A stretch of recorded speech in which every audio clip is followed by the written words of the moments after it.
Hi dear friends, welcome back to our channel. இன்றைக்கி ரோட்டுக்கடை ஸ்டைலில் சிக்கன் பக்கோடா எப்படி செய்யலாம் அப்படின்றத பார்க்கலாம். சிக்கன் பக்கோடா ஹார்டாக இல்லாமல் உள்ளே நல்லா சாஃப்டாகவும் வெளியே நல்லா முறுமுறுப்பாகவும் இருக்கும். சாப்பிட்றதுக்கும் ரொம்ப டேஸ்டியாக இருக்கும்.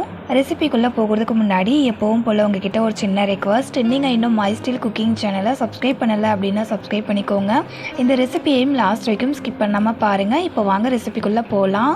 சிக்கன் பக்கோடா செய்கிறதுக்கு இன்றைக்கி நான் 1/2 கிலோ அளவுக்கு சிக்கன் எடுத்திருக்கேன். சிக்கனை ஃபஸ்ட்டு நல்லா தண்ணி ஊற்றி நல்லா க்ளீனாக வாஷ் பண்ணிக்கோங்க. அடுத்து சிக்கனில் ஒரு 1/2 லெமன் ஜூஸை புழிஞ்சு விட்டுக்கோங்க. லெமன் ஜூஸ்க்கு பதிலாக உங்ககிட்ட வினிகர் இருந்துச்சு அப்படின்னா 1 டேபிள் ஸ்பூன் அளவுக்கு வினிகர் கூட சேர்த்துக்கலாங்க. லெமன் ஜூஸை புழிஞ்சு விட்டதுக்கப்புறமா அடுத்து இந்த சிக்கன் கூட ஒரு 1/2 டேபிள் ஸ்பூன் அளவுக்கு உப்பு சேர்த்துக்கலாம். சிக்கன் கூட நம்ம சேர்த்துக்கிட்ட லெமன் ஜூஸ் அதுக்கப்புறம் உப்பு இது ரெண்டுமே சிக்கனில் எல்லா இடத்துலையுமே நல்லா கோட்டாகிற அளவுக்கு நல்லா மிக்ஸ் பண்ணி விட்டுக்கலாங்க. சிக்கன் கூட லெமன் ஜூஸ் அதுக்கப்புறம் உப்பு சேர்த்து நல்லா மிக்ஸ் பண்ணி விட்டதுக்கப்புறமா ஒரு 10 நிமிஷத்துக்கு இந்த சிக்கனை அப்படியே ஊற விட்டுடுங்க. சிக்கனை லெமன் ஜூஸ் அண்ட் உப்பு கூட சேர்த்து நல்லா ஒரு 10 நிமிஷத்துக்கு ஊற விட்டோம் அப்படின்னா சிக்கனை எண்ணெயில் போட்டு பொரிக்கும் போது சிக்கன் ஹார்டாகாமல் நல்லா சாஃப்டாக இருக்கும். சிக்கனை 10 நிமிஷத்துக்கு ஊற விட்டதுக்கப்புறமா இந்த சிக்கன் கூட 2 டேபிள் ஸ்பூன் அளவுக்கு காஷ்மீரி மிளகாத்தூள், 1/4 டேபிள் ஸ்பூன் அளவுக்கு நார்மலாக நம்ம யூஸ் பண்ணுற கார மிளகாத்தூள் சேர்த்துக்கோங்க. காஷ்மீரி மிளகாத்தூள் இல்லை அப்படின்னா நார்மலாக யூஸ் பண்ணுற கார மிளகாத்தூள் 1 டேபிள் ஸ்பூன் அளவுக்கு சேர்த்துக்கிட்டிங்க அப்படின்னா கரெக்டாக இருக்கும். அடுத்து 1 டேபிள் ஸ்பூன் அளவுக்கு மல்லித்தூள் சேர்த்துக்கோங்க. ஒரு 1/2 டேபிள் ஸ்பூன் அளவுக்கு கரம் மசாலா சேர்த்துக்கலாம். கூடவே 1/4 டேபிள் ஸ்பூன் அளவுக்கு மஞ்சத்தூள் சேர்த்துட்டு 1 டேபிள் ஸ்பூன் அளவுக்கு எண்ணெய் சேர்த்துக்கோங்க. சேர்த்துட்டு இப்போ இந்த மசாலா எல்லாமே சிக்கனில் நல்லா கோட் ஆகிற அளவுக்கு நல்லா மிக்ஸ் பண்ணி விட்டுக்கலாம். சிக்கன் பக்கோடா உள்ள நல்லா சாஃப்டாகவும் வெளியே நல்லா முறுமுறுப்பாக ரோட்டு கடையில் சாப்பிட்ற அதே டேஸ்ட்டில் வேணும் அப்படின்னா கண்டிப்பாக அந்த வீடியோவில் சொல்லியிருக்கிறதே ஃபாலோ பண்ணி செஞ்சு பாருங்கள். பர்ஃபெக்டாக கடையில் சாப்பிட்ற அதே டேஸ்ட்டில் இருக்கும்.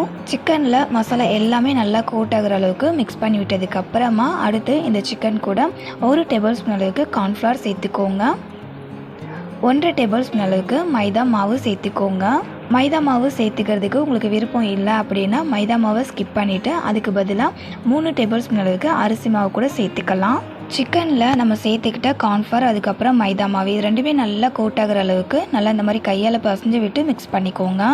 ஃபஸ்ட்டு சிக்கன் கூட மசாலாலாம் சேர்த்து நல்லா கலந்து விட்டதுக்கப்புறமா வந்துட்டு நம்ம கார்ன்ஃப்ளவர் மைதா மாவு சேர்த்து மேலே ஒரு கோட்டிங் கொடுத்தோம் அப்படின்னா மசாலா உதிராமல் இருக்கும். சிக்கனும் வெளியே வந்துட்டு நல்ல மொறுமொறுப்பாக இருக்கும். கார்ன்ஃப்ளவரும் மைதா மாவும் சிக்கனில் நல்லா கோட் ஆகிற அளவுக்கு மிக்ஸ் பண்ணி விட்டதுக்கப்புறமா லாஸ்ட்டாக இந்த சிக்கன் கூட 1 டேபிள் ஸ்பூன் அளவுக்கு இஞ்சி பூண்டு பேஸ்ட்டு சேர்த்துட்டு திரும்ப சிக்கனை நல்லா மிக்ஸ் பண்ணி விட்டுக்கோங்க. இன்றைக்கி நான் சொல்லியிருக்க மெஷர்மெண்ட் எல்லாமே 1/2 கிலோ அளவுக்கு சிக்கன் எடுத்தீங்க அப்படின்னா கரெக்டான அளவாக இருக்கும். சப்போஸ் நீங்கள் அதிகமான அளவில் சிக்கன் எடுக்கிறீங்க அப்படின்னா இன்க்ரீடியண்ட்டோட அளவு வந்துட்டு அதிகப்படுத்தி சேர்த்துக்கணுங்க. சிக்கனை நல்லா மிக்ஸ் பண்ணி விட்டதுக்கப்புறமா சிக்கனில் வந்து பாருங்கள் மசாலா எல்லாமே நல்லா சூப்பராக ஒட்டி பிடிச்சிருக்கு. அடுத்து இந்த சிக்கனை மூடி போட்டு மூடிட்டு ஒரு 30 நிமிஷத்துக்கு ஊற விட்டுடுங்க. இந்த மாதிரி ஊற வைக்கிறதால நம்ம சேர்த்துக்கிட்ட மசாலாவுடைய ஃப்ளேவர் அதோடைய டேஸ்ட் எல்லாமே சிக்கனுக்குள்ளே இறங்கி இருக்கும். 30 நிமிஷம் சிக்கனை ஊற விட்டதுக்கு அப்புறமா பாருங்கள் சிக்கன் அந்த மசாலா கூட நல்லா கோட்டாகி நல்லா சூப்பராக ஊறி வந்திருக்கும். இப்போது இந்த சிக்கனை வந்துட்டு ஒரு டைம் நல்லா கலந்து விட்டுக்கோங்க. அவ்வளோதான், சிக்கன் பக்கோடா செய்யறதுக்கு சிக்கனில் மசாலாலாம் சேர்த்து நல்லா ஊற வச்சு எடுத்தாச்சு. இப்போ இந்த சிக்கனில் நம்ம பக்கோடா போட்டு எடுத்துக்கலாம்.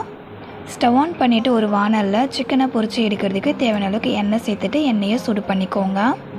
எண்ணெய் சூடாயிடுச்சான்னு பார்க்குறதுக்காக கொஞ்சமாக மசாலாவை எண்ணெயில் போட்டு பார்த்தீங்க அப்படின்னா எண்ணெயில் போட்டதுமே பபுள்ஸ் வந்து நல்லா மேலே எழும்பி வருது பாருங்கள். இப்போ எண்ணெய் நல்லா சூடாகிருக்கு. இந்த அளவுக்கு எண்ணெயை சூடு பண்ணிவிட்டு ஸ்டவ்வை மீடியம் ஃப்ளேமில் வச்சுட்டு நம்ம மசாலாலாம் அப்ளை பண்ணி வச்சுருக்க சிக்கனை ஒரு பீஸாக எடுத்து எண்ணெயில் போட்டுடலாம். வீடியோவில் காமிக்கிற போலவே சிக்கன் பீசஸை ஒன்று எடுத்து எண்ணெயில் சேர்த்துக்கோங்க. அப்போ தான் சிக்கன் ஒன்றோடு ஒன்று ஒட்டாமல் தனித்தனியாக இருக்கும். சிக்கனை எண்ணெயில் சேர்த்து வேக வைக்கும்போது ஸ்டவ்வை மீடியம் ஃப்ளேமில் வச்சு வேக வச்சுக்கோங்க. அப்போ தான் சிக்கன் நல்லா சாஃப்டாக வெந்து வரும். அதே போல் சிக்கன் மேலே இருக்கிற மசாலாவோட பச்சை வாசனையுமே போகும். ஹை ஃப்ளேமில் வச்சு சிக்கனை வேக வச்சிங்க அப்படின்னா சிக்கன் வேகாமல் இருக்கும். அதே சமயம் மசாலாவோட கலர் மட்டும் சேஞ்ச் ஆகிடும். பட் அந்த மசாலாவோட வாசனை போகாமல் அப்படியே இருக்கும். சிக்கன் பீசஸை எண்ணெயில் சேர்க்கும்போது அது மேலே எந்த அளவுக்கு பபுள்ஸ் நிறையா இருக்குன்னு பாருங்கள். இந்த பபுள்ஸ் எல்லாமே இந்த மாதிரி பாதி அளவுக்கு குறைஞ்சி வந்ததுக்கப்புறமா சிக்கன் பக்கோடாவை கரண்டியால் இந்த மாதிரி திருப்பி விட்டு வேக வச்சுக்கோங்க.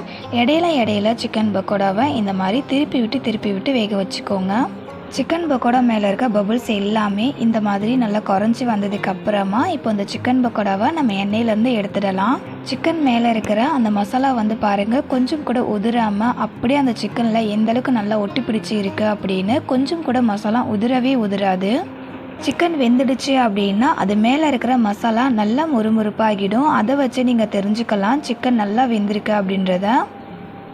அதே போல் இந்த சிக்கன் பக்கோடாவுடைய கலர் அண்ட் டெக்ஸ்சர்லாம் பாருங்கள் அப்படியே நம்ம ரோட்டு கடையில் சாப்பிட்ற அதே டெக்ஸ்சரில் இருக்குது. டேஸ்ட்டுமே பக்காவாக அப்படியே ரோட்டு கடையில் சாப்பிட்ற அதே டேஸ்ட்லேயே இருக்கும். கண்டிப்பாக இதே போல் நீங்களும் ட்ரை பண்ணி பாருங்கள். இதே போல் மீதி இருக்கிற எல்லா சிக்கன்லேயும் சிக்கன் பக்கோடா செஞ்சு எடுத்துக்கலாம். எல்லா சிக்கன் பக்கோடாவுமே செஞ்சு எடுத்ததுக்கு அப்புறமா நான் காமிக்கிறேன் பாருங்கள். அவ்வளோதாங்க, ரோட்டு கடை ஸ்டைலில் நல்ல சுட சுட சிக்கன் பக்கோடா சூப்பராக ரெடி ஆகிடுச்சு. இது வெளியே நல்ல முறுமுறுப்பாக இருக்கும், உள்ளே நல்ல சாஃப்டாக இருக்கும், கொஞ்சம் கூட ஹார்டாகவே இருக்காது. அதே சமயம் நம்ம சேர்த்துக்கிட்ட மசாலா அந்த லெமன் ஜூஸ் எல்லாமே சிக்கனுக்குள்ளே நல்லா ஊறி செம்ம ஜூஸியாக இருக்கும் சாப்பிட்றதுக்கு. இன்றைக்கி உங்க கூட ஷேர் பண்ணிக்கிட்ட இந்த சிக்கன் பக்கோடா ரெசிபியை கண்டிப்பாக நீங்களும் செஞ்சு பார்த்துட்டு உங்களுடைய ஃபீட்பேக்கை மறக்காமல் கமெண்ட்டில் என் கூட ஷேர் பண்ணிக்கோங்க. நீங்கள் பண்ணுற ஒவ்வொரு கமெண்ட் அண்ட் லைக்ஸ் என்னை ரொம்பவே மோட்டிவேட் பண்ணும். இந்த ரெசிபியை பார்க்குற எல்லா ஃப்ரெண்ட்ஸுக்கும் அது ரொம்பவே யூஸ்ஃபுல்லாகவும் இருக்கும். இந்த சிக்கன் பக்கோடா ரெசிபி உங்களுக்கு பிடிச்சிருக்கும்னு நினைக்கிறேன். பிடிச்சிருந்துன்னா இந்த வீடியோக்கு மறக்காமல் ஒரு லைக் பண்ணிக்கோங்க. உங்களுடைய ஃப்ரெண்ட்ஸ் அண்ட் ரிலேட்டிவ்ஸ்க்கும் ஷேர் பண்ணிக்கோங்க. அவங்களுக்கும் ரொம்ப ரொம்ப யூஸ்ஃபுல்லாக இருக்கும். இதே போல் ஒரு சூப்பரான அண்ட் டேஸ்டியான ரெசிபியோட நெக்ஸ்ட் ஒரு வீடியோவில் மீட் பண்ணலாம் ஃப்ரெண்ட்ஸ். தேங்க்ஸ் ஃபார் வாட்சிங்.